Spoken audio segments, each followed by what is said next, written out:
பந்தலூர் மற்றும் சுற்றுவட்டார பகுதிகளில் கடந்த 15 நாட்களில் 4 நபர்களை சிறுத்தை தாக்கியுள்ள நிலையில் நேற்று அங்கன்வாடி பள்ளி வளாகத்தில் விளையாடிக் கொண்டிருந்த 3 வயது நான்சி என்ற சிறுமியை சிறுத்தை தாக்கி தேயிலை தோட்டத்திற்குள் இழுத்துச் சென்றுள்ளது.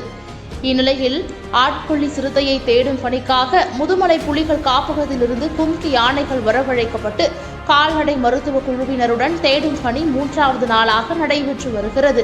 மேலும் தோட்ட தொழிலாளர்கள் தேயிலை பறிக்க தடை விதித்தும் குழந்தைகளை வீட்டை விட்டு வெளியே அனுப்பக்கூடாது எனவும் வனத்துறையினர் எச்சரிக்கை விடுத்துள்ளனர்.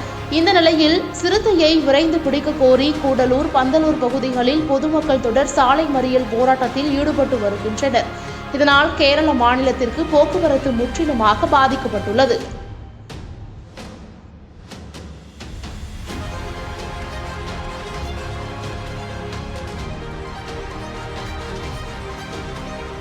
செய்திகளை உடனுக்குடன் தெரிந்து கொள்ள சான்றோர் குரல் பக்கத்தை ஃபாலோ செய்து கொள்ளுங்கள்.